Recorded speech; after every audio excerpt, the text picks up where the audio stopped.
एक समय की बात है। एक किसान के घर में तुलसी माँ रहती थी। तुलसी माँ किसान से बहुत ही खुश रहती थी, क्योंकि किसान नित्य दिन सुबह उठकर स्नान करके दोनों पति पत्नी तुलसी माँ में जल दिया करती थी और सदैव उनका पूजा पाठ किया करती थी। एक दिन माँ लक्ष्मी तुलसी माँ से मिलने आई। उन्होंने कहा, तुलसी, तुम कैसी हो? तुलसी माँ ने कहा, मैं ठीक हूँ लक्ष्मी, आप बताओ आप कैसी हैं? दोनों बातें कर रहे थे, तभी तुलसी जी ने कहा कि लक्ष्मी, मैं इस घर में सदैव खुश रहती हूँ, क्योंकि यहाँ जो किसान रहता है वह सदैव मेरा पूजा पाठ किया करता है और उसकी पत्नी नित्य दिन मुझे जल चढ़ाती है। किसान और उसकी पत्नी वहीं बैठे हुए थे और तुलसी माँ के विवाह के बारे में सोच रहे थे, क्योंकि तुलसी विवाह आने वाला था। वह लोग सोच रहे थे कि कैसे हम तुलसी विवाह करेंगे।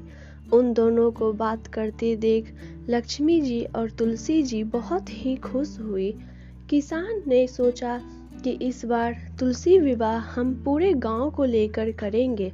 हमारे पास जितने भी धन हैं, हम उसमें से कुछ धन लगा करके पूरे गरीबों को भोजन कराएंगे।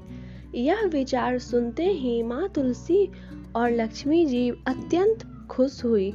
उन्होंने कहा कि इस किसान के घर में सदैव लक्ष्मी रहनी चाहिए, क्योंकि यह किसान इतने कम धन में भी सदैव दूसरों को देने के बारे में सोचता है।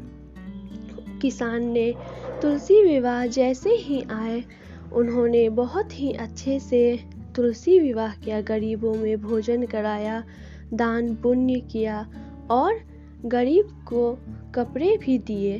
तुलसी जी हमेशा प्रसन्न उनसे रहती थी। उन्होंने आशीर्वाद दिया कि इनके घर में कभी भी धन और दौलत की कमी नहीं होगी। लक्ष्मी जी भी बहुत ही खुश हुई और उन्होंने तुलसी जी को तो सदा सुहागन रहने का आशीर्वाद दिया ही, और किसान के घर में वह भी उस दिन से रहने लगी। किसान के घर में अब कभी भी किसी भी चीज़ की कमी नहीं रहती थी। एक दिन किसान और उसकी पत्नी कहीं बाहर चले गए। तुलसी महारानी में पानी ना डालने की वजह से वह धीरे धीरे सूखने लगी। जब किसान और उसकी पत्नी बाहर से आए तो उन्होंने देखा कि तुलसी का पौधा सूख चुका है।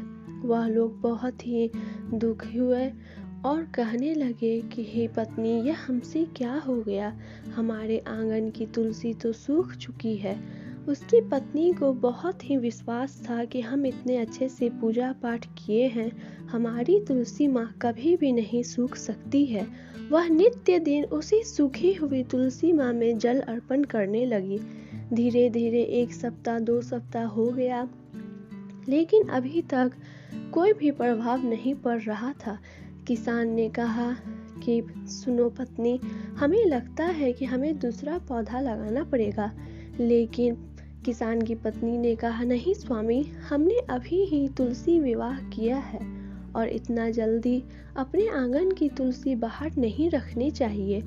इस तरह से धीरे धीरे करते करते एक सुबह जब किसान और उसकी पत्नी सुबह उठ के स्नान करने के बाद तुलसी में जल देने गए, तो वहां देखा कि एक कोमल सा पत्ता तुलसी का निकला हुआ है।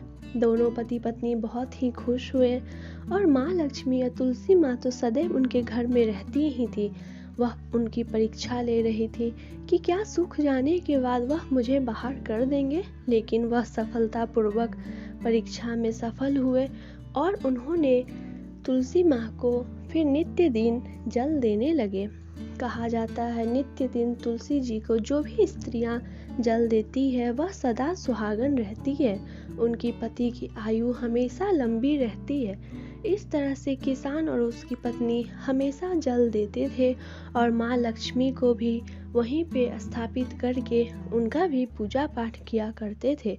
धीरे धीरे माँ लक्ष्मी और तुलसी माँ की कृपा से किसान बहुत ही धनी हो गया। उन्होंने अपने ही घर में एक बड़ा सा मंदिर बनाया जिसमें तुलसी जी का स्थापित किया और माँ लक्ष्मी का भी बहुत बड़ा मूर्ति बनवा करके गणपति और लक्ष्मी जी को भी स्थापित किया। इस तरह से किसान अब सारे गांव को भोजन कराया करता था और जब भी तुलसी विवाह आती थी धूमधाम से पूरे गांव में मेला भी लगवाते थे। तुलसी माँ और लक्ष्मी जी जिस तरह से इन पे कृपा बरसाई है इसी तरह से सब पे बनाए रखे और किसान और कथा सुनने वाले सभी को सदैव खुशी दे। तो दोस्तों आज का कथा यही था। उम्मीद करूँगी कथा पसंद आया होगा। पसंद आने पे वीडियो को लाइक, चैनल को सब्सक्राइब जरूर कीजिएगा, अपना सपोर्ट ज़रूर बनाए रखिएगा। और मैं इसके पहले भी बहुत सारा वीडियो अपलोड कर चुकी हूँ, तो आप सभी से अनुरोध करूँगी कि आप सब ज़रूर देखिएगा। चलिए दोस्तों, मिलूँगी हमारे अगले वीडियो में। तब तक के लिए आपका बहुत बहुत धन्यवाद।